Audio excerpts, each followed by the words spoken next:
जड़ भरत जी की कथा आती है भागवत जी में। जड़ भरत जी के प्रसंग में आता है कि पहले वो थे राजा भरत। बहुत ध्यान से सुनना, क्योंकि विस्तार से उनकी कथा में सुना ही नहीं पाऊंगा, इसलिए अभी सुना देता हूं। पहले थे वो राजा भरत। जब उन्होंने देखा कि अब मेरा कार्यकाल पूर्ण हो गया, तो अपने पुत्र को राज्य गद्दी पर बैठा करके वन में चले गए। वन में गए थे भजन करने के लिए। भजन करते करते गंडकी के नदी के तट पर तभी उन्होंने देखा हिरणों का झुंड जा रहा है।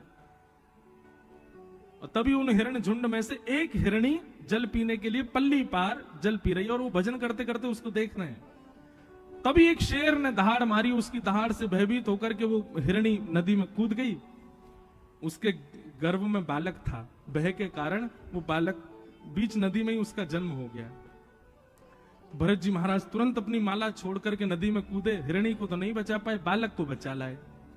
अब उस बालक का लालन पालन पोषण करने में इतने व्यस्त हो गए कि उसमें आसक्त होते चले गए। इतनी आसक्ति बढ़ गई, इतनी आसक्ति बढ़ गई कि अब भजन कम हो गया, अब उस बालक का लालन पालन में ही लगे रहते हैं। सोचो आसक्ति कितनी खतरनाक होती है। अपनी पत्नी को छोड़ाए, अपने बच्चों को छोड़ाए, अपने राजपाट को छोड़ाए भरत जी। अरे इंसान में नहीं हुई, एक जानवर में हो गई। आसक्ति कितनी खतरनाक है। सब छोड़ चुके थे, पर जो जात का नहीं, जो हमारी बिरादरी का नहीं, अरे कहां तक कहें जो मानव भी नहीं है, उस हिरण में आसक्ति हो गई।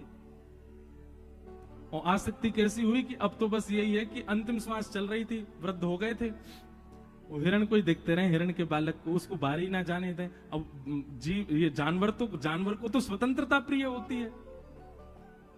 अब वो भरत जी से आंख बचा बचा करके बाहर निकले। भरत जी बेचारे लड़खड़ाते आमे, उसको फिर कुटिया में ले आमे। एक दिन भरत जी बिल्कुल ही जर्जर हो गए, चल फिर भी नहीं पाते थे। एक दिन उनका वो हिरण बालक और झुंड वहां छोड़ करके कुटिया, हिरण के झुंड में मिल गया, भाग गया वहां से।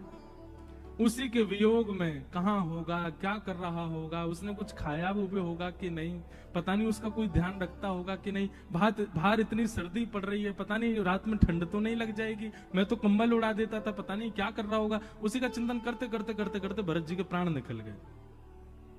और परिणाम क्या हुआ? अगले जन्म में वही भरत जी ही हिरण बन के आए।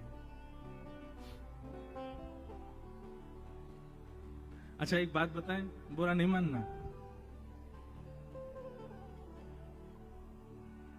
आजकल एक ट्रेंड चला है, विदेश से आया है भारत में।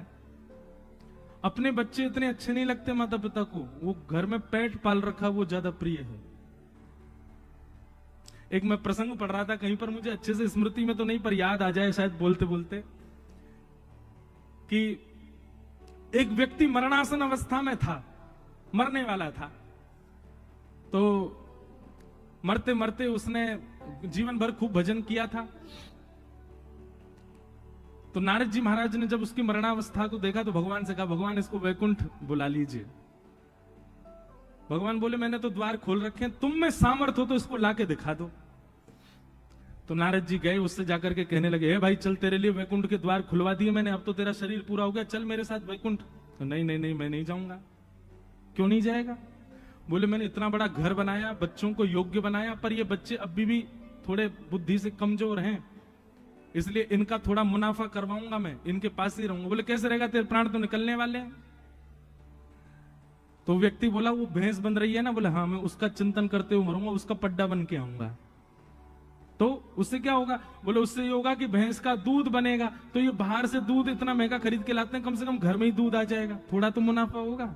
नारद जी बोले, वाह भले आदमी, तेरे जैसा नहीं देखा मैंने किसी को। अब पड्डा बन के आ गया भैंस का बालक, भैंस के दूध हो गया खूब, बालक सब दूध निकाल निकाल करके घर में पीने लगे। अब वो पड्डा बड़ा मुस्कुरावे, बहुत अच्छा है, इनका पैसा तो बचा रहा हूं मैंने जन्म लिया भैंस का बालक बन के, मेरे बालक को खर्च तो नहीं करना पड़ रहा। नारद जी को उस पर दया आ गई, बोले, बता अपने परिवार के लिए बता, भैंस का बालक बन के आ गया। जब वो भैंस के बालक से अब अपने अंतिम समय में आने लगा, नारद जी बोले, अब तो तेरा काम पूरा हो गया, तेने दूध के पैसा बचवा दिए बालकों के, अब तो चल दे मेरे साथ। बोले, नहीं नहीं, अभी नहीं जाऊंगा मैं, क्यों? बोले बालक जो है ये बड़े जो है रात में तान दुपट्टा गहरी नींद में सोते हैं, इनका घर चौपट्टा सा खुला रहता है, मुझे बड़ी चिंता होती कहीं कोई चोर चकारे घुस गए तो। बोले अब क्या सोच रहा? बोले अब मैं कुत्ते का स्मरण करूंगा, अगले जन्म में कुत्ता बन के वफादारी करूंगा, इनके घर के बाहर ही घूमता रहूंगा। नारद जी बोले वाह भले आदमी, कुत्ता बन गया। अब वो भारी रहता है, कभी उसमें घर के बालक की डंडा वंडा मार देते हैं, तो नारद जी कहते हैं तेरे को मारते हैं, तेरे को कोई बात नहीं है, तो मेरे बालक ही, मेरे बालकों के बालक हैं, मैं 2 पीढ़ी तो संभाल ली, मैं संभाल के जाऊंगा इनको। वफादारी करने लगा महाराज, चोर भी आ जाए तो उस पर भौंकता रात में। नारद जी महाराज बोले भैया बहुत लोग देखे, तेरे जैसा नहीं देखा। जब कुत्ते के जीवन में भी उसका अंतिम समय आ गया तो नारद जी बोले अब तो चल वैकुंठ, तेने 3 जन्म गवा दी। बोले नहीं ऐसे नहीं जाऊंगा। बोले तो अब क्या करेगा? बोले अब सर्प बन के आऊंगा। क्यों? मेरे बालकों के बालकों ने बड़े शत्रु बना लिए, उनको जा जाके डसूंगा मैं, इनकी रक्षा करूंगा। सर्प बन के आ गया और घर के कोने में रहने लगा, और जैसे शत्रु आते थे कुछ करने के लिए तो वो आके उनकी रक्षा के लिए खड़ा हो जाता था, और महाराज उनके सामने। एक दिन उन घर के ही कोई बालक सर्प के पास मतलब वहीं जा रहा था, तभी नारद जी भेष बदल के आए और घर के लोगों को बता दिया वहां पर कोने में सर्प है, उसको पकड़वा दो। घर के लोग गए और उसी सर्प को पकड़ करके उसके मुंह काट दिया, उसका मृत्यु कर दी मार मुर के। फिर नारद जी उसको पकड़ के वैकुंठ में ले गए। बोले अब तो तुझे आना ही पड़ेगा। वैकुंठ में जाकर के भी रोने लगा, मुझे बिल्कुल अच्छा नहीं लग रहा है, मेरा परिवार आपने छुड़वा दिया, अरे 3 पीढ़ियां मैंने संभाली थी और संभालता रहता। भगवान कहते हैं बोले नारद ये है संसार के लोग, ये इतने आसक्त हो चुके हैं, आसक्ति इतनी गंदी हो चुकी है इन सब के चित्त में कि इनको वैकुंठ की आवश्यकता नहीं है। ये भजन वैकुंठ का करते हैं, सुनते कथा में वैकुंठ है। पर आप सबको एक बात बता दूं, वृद्धावस्था जब हमारी भी आएगी ना, सत्य बता रहे हैं, उस समय पर हमको वैकुंठ का स्मरण नहीं होगा।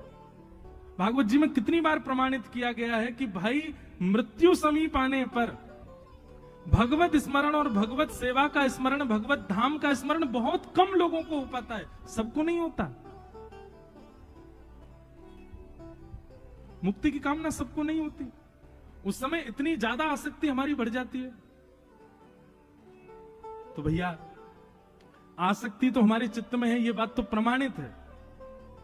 हम आसक्ति का मतलब समझते हैं? एक तो होता है मोह, और मोह की ही चरम स्थिति होती है आसक्ति। आसक्ति कैसी होती है? मोह का मतलब तो होता है कि एक बार को वो व्यक्ति दूर हो जाए तो भी हम रोएंगे, थोड़े बहुत देर चीखेंगे चिल्लाएंगे, पर फिर भी रह लेंगे। आसक्ति कैसी होती है? वो व्यक्ति यदि दूर हो गया तो प्राणी निकल जाएंगे, ये आसक्ति है। आसक्ति हम सबके चित्त में है, पर ये आसक्ति संसार की वजह बिहारी जी से है जाए, ये आसक्ति राधा वल्लभ जी से है जाए, ये आसक्ति कथा से है जाए, ये आसक्ति वृंदावन से हो जाए। रस्सी तो हम सबके गले में है, पर वो खूंटा की जगह किसी गौशाला में बंध जाए, कहीं सुंदर स्थान पर हो जाए। आसक्ति तो है चित्त में, पर वो आसक्ति ठाकुर जी में क्यों नहीं हो रही है? उसी के लिए तो कथा है। तो भरत जी महाराज अपना राजपाट परिवार सब छोड़ के चले गए, पर आसक्ति कहां हो गई? एक हिरण के बालक में हिरण बन गए। और जब दूसरे जन्म में हिरण बने तो उनको याद था कि मैं पूर्व जन्म में भरत था। दूसरे जन्म में उन्होंने ब्राह्मण का स्मरण करते हुए अपने प्राणों का त्याग किया, तो तीसरे जन्म में वो फिर से एक ब्राह्मण कुल में जन्मे मानव रूप में। और अब की बार वे जन्म से ही कैसे रहे? जड़ की भांति, बिल्कुल ऐसे रहते थे पागलों की तरह। उनके पिताजी ब्राह्मण थे, पिताजी ने उनको याद करवाया, गायत्री मंत्र याद करो। तो ऐसा संत जन बताते हैं 6 महीना तक वो ओम ही याद नहीं किया उन्होंने। क्यों? कहीं पिताजी के द्वारा बताए गए मैंने मंत्र याद कर लिए, ज्यादा गुणवान बन गया तो पिताजी कल को कहेंगे गृह प्रवेश करवाया, शादी पढ़वाया, किसी की मृत्यु हो गई है वहां पर अंतिम संस्कार करवाया, फिर से संसार में फंस जाऊंगा। अब के मुझे संसार में फंसना नहीं है। तो बचपन से कैसे रहे? जड़ के भांति, इसलिए उनका नाम पड़ गया जड़ भरत। एक बात तो बहुत प्रमाणित है बंधु, बहुत गुणवान होना एक प्रकार से बहुत संसारी होने का भी एक लक्षण है। पर कैसे? बहुत गुणवान है, किसके लिए? संसार के लिए। आपसे चाय बनानी बहुत अच्छी आती है तो लाख आदमी आ जाए घर पे, तू ही बना, चाहे तो तू ही बना के लाएगा, तेरे हाथ की से ही सिर दर्द दूर होता है मेरा। और तुम यहाँ बेचारे बुखार में पड़े हो, बेटा थोड़ा ही तो टाइम लगे, तू बनाया। आपने सब्जी बढ़िया बना दी तो पूरे घर में आपको ही ढूंढा जाएगा, कहां है सब्जी, बना जल्दी, कुछ बढ़िया सी बना दी हो, तेरे हाथ में स्वाद बहुत है। आप यदि किसी गुण में श्रेष्ठ हो और उससे आपने एक बार संसार को रिझा दिया, संसार पीछे ही पड़ा रहेगा कि भाई तू ही कर। लेकिन हमारे संत जन कहते हैं कि जब गुण से संसार रीझ करके बार बार आपको पकड़ता है, उसी गुण से कभी ठाकुर जी रीझ गए तो भी बार बार आपको ही पकड़ेंगे। अरे सूरदास जी को पकड़ के बैठा देते ठाकुर जी सामने, बोले पद सुनाओ। हितरवंश महाप्रभु को ठाकुर जी कह करके बोलते थे, मुझे पद सुनाओ, मुझे सुनना है आपसे। हमसे क्यों नहीं कहते? क्योंकि हमने अपने गुण का प्रयोग संसार को रिझाने में लगा रखा है।